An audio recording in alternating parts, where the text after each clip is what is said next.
Ассалаумағалейкум, мен құрметті көрермендерім, баршаңызға қайырлы күн. Бүгінгі видеомыз тауық бизнесін бастаған кезде жіберілетін 3 қателік туралы айтатын боламыз. Видео басталмастан бұрын арнаға жазылып, лайк басып, комментарий қалдырып кетіңіздер. Жалпы негізінде енді бұл видеоны сүргім келгені, жалпы енді тауық бизнесін бастағанда не істеу керек, тауық ауырғанда не істеу керек, соның барлығын сүріп келе жатырмын ғой. Бүгін 2026 жылдың 1 айына 1 күнінен бастап сіздерге нақты кеше видео айтқандай нақты барлығын қысқаша толыққанды түсіндіретін болам деп айтқан болатын. Сол себепті бүгін тауық бизнесін бастаған кезде жіберілетін 3 қателікті сіздерге айтатын болам. Ол қателікті адамдар көбінесе білмейді. Ол қателік адамдардың көз алдында болып жатыр. Және де ол қателікті сіздер жасасаңыздар 200 мың, 300 мың, 400-500 мыңға дейінгі ақшаларыңыздың барлығын шығынға жібересіздер. Сол себепті менің өзімнің басымның өткен жағдай, соның барлығын енді мен біліп тұрып та кейде жасап қоямыз, пенделішілікпен біліп тұрып соны қайталай береміз. Соның барлығын сіздерге өзімнің бастан өткен қателіктерімді сіздерге толыққанды осы видеода айтатын болам. Видео басталмастан бұрын арнаға жазылыңыздар, комментарий қалдырып кетіңіздер, лайктарыңызды аямаңыздар. Сіздердің қолдауларыңыз мен үшін өте пайдалы. Ендеше видеомызды бастайық. Жалпы негізінде тауық бизнесін бастамастан бұрын жіберілетін 3 қателік дедім ғой бүгінгі видеоның тақырыбы. Соның бірінші қателігі, адамдар тауық алған кезде өте қателесіп жатады. Біреулер жұмыртқа алған кезде дұрыс жұмыртқа таңдамайды, инкубационныйға салады, ол жұмыртқадан уже клейін әтеш шығып кетеді, тауық шықпай қалады. Екіншісі, тауық алған кезде балапан тауықтар алады, немесе кәр тауықтар алады. Туатын тауықты ажырата алмай қалады. Енді біреулер айтады ғой, енді былай ғой, клиент дейтін, клиент. Мысалы мен сатып алушымын. Ол сатушы айтады да, бағыңа қарай дейді, бағыңа қарай туып кетуі мүмкін, бағыңа қарай бүйтіп кетуі мүмкін, бағыңа қарай сөйтіп кетуі мүмкін, бағыңа қарай тағы басқа бірдеме айтады да. Оның барлығы ондай емес, сіз өзіңіздің таңдағаныңызға байланысты. Сіз мысалы үлкен тауықтарға барып, үлкен тауықтарды қарап тұрсаңыз, олар сізге жұмыртқа тууы да мүмкін, тумауы да мүмкін. Сол себепті сіз өзіңізге нақты сеніммен 4 айлық немесе 5 айлық тауық аласыздар. Қымбат болса да әрі кетсе бір 3 мың теңге сондай болады да ценасы, қымбатшылығы. Аласыз, бірақ ол сізге 1 жыл немесе 2 жыл қызмет атқарады да. Оны да мысалы сізге қызмет атқармай қалуы мүмкін. Оның барлығын жеке-жеке сізге түсіндіріп кетемін. Адамдардың көбінесе қайталанатын бірінші қателігі сол тауық таңдай алмайды да. Тауық таңдайды, кәр тауық алып қояды, немесе балапан тауық алып қояды, немесе жұмыртқаны дұрыс таңдай алмайды. Соның барлығын расчетқа алған дұрыс болады тауық алған кезде. Жалпы енді жіберілетін екінші қателік, мысалы тауық алған кезде жемін дұрыс таңдамайды да. Жемге келген кезде міндетті түрде қателеседі. Қалай дейсіңіздер ғой? Мысалы арзан жем алады.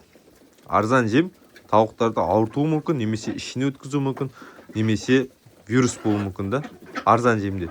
Жұмыртқа тумай қалып, сіз банкротқа ұшырап қалуы мүмкінсіз. Сол себепті жұмыртқа туғызатын тауық алғаннан кейін, жұмыртқамен табыс табамнан сөйтіп айтқаннан кейін, сіздер уже дұрыс қымбат 4 мың теңгенің немесе 5 мың теңгенің жемін алып берген дұрыс болады. Ол қандай жем десеңіздер, ішінде полный жем бар. Мысалы, мен сіздерге мынандай жемнің құрамында мынандай жем жасайтында, жұмыртқа туғызғанда қандай жем берген дұрыс, соның барлығын мен сіздерге описанияға осындай бидай қосасыз, осындай кукуруз қосасыз, осындай ячмень қосасыз деп мен сіздерге барлығын жасап бере алам. Соның барлығын сіздерге описанияға міндетті түрде қалдырам. Ол описаниядағы менің жазылған нәрсемді менің ғана тіркелген адамдар ғана көре алады оны. Тіркелмесеңіз сізге ол шықпайды. Сол себепті арнаға тіркеліп қолдау білдіріп отырыңыздар. Сол себепті сол манаған нәрсені көру үшін. Алла бұйыртса мен бүгін осы видео шығады. Сіздерге кешкісін видео шыққаннан кейін 1-2 сағаттан кейін сол описания жемнің құрамында нелер қосылады, қандай жем тауықтар туғызады, соның барлығын сіздерге описания қалдыратын болам. Үшінші қателік, көп адамдар тауық баққан кезде кірісін есептейді, шығынын есептемей қалады да. Арзан витамин алады. Енді қазір халықтың барлығы арзанға жүгіретін болып кетті ғой. Қымбатқа ештеңе алмайды да, қымбат болса ештеңе алмайды, барлығы арзанға жүгіреді, арзан нәрселер жақсы көреді деген сияқты ғой. Сол себепті мен сіздерге айтып кетейін, арзан нәрсенің ешқандай да сіздерге пайдасы жоқ. Сол себепті қымбат, бірақ пайдасын ойлаңыздар сіздер дейтін. Алдағы уақытта сіздерге тиетін пайданы ойлаңыздар. И сосын көп адамдар тауық бизнесін бастаған кезде кәрі тауықтар алып алады. И сосын маған шығады, Райко тауықтарым тумай кетті, Райко тауықтар туғызатын витамин айтшы, Райко витамин беріп жатын тауықтарым тумайды дейді. Конечно, тумайды тауықтарың. Өйткені сенде кәрі тауық бар да. И манағым айтады, 4-5 айлық тауықтар, 1 жыл болмаған тауықтар дейді. И фотосын жіберші, брат дейсің, фотосын жібереді. Аяқтары күс-күс, аяқтарында қабыршақтанып кеткен. Мына айдарлары қайырылып жатыр уже, кәрі тауық екен. Момент біледі. Тауықтың ұсқынына қарап білесің ғой. Мысалы, мына тауықтар, мына менде қазір жас тауықтар. Жас тауықтар екен, сразу біледі. Айдары кішкентай, бет әлпеттері жас көрініп тұр. Кәрі болса, өзі бет әлпеттерінде білінеді уже. Мен сіздерге бір күні көрсетерім кәрі тауықтарды. Алған жағдайда, өзім тап болып қалған жағдайда, мысалы, алданып қалған. Менде де, мысалы, идеальный бәрін білені айта алмаймын, бірақ мен тауық алған кезде міндетті түрде қарап аламын да. Арзанында қараймын. Арзанда да болады ішінде жақсылар. Енді қымбатында қараймын. Қымбатында да алдап сатып жібереді да. Қымбат деп алады да. Кейде тумайтын тауықтар салып жібереді. Соның барлығын қараған дұрыс. Білген дұрыс та өздеріңізге. Сондай қателіктер жасамасаңыздар, сіздерде барлығы болады. И сосын қораларыңыз жақсы болсын. Тауық баққан кезде мынандай қылып мен сияқты араластырмаңыздар. Менде енді биылдыққа өздеріңіз білесіздер, алдыңғы жылы менде қора мықты болды да. Биыл жаңа қора салам деп ескі үйімді бұзып тастадым.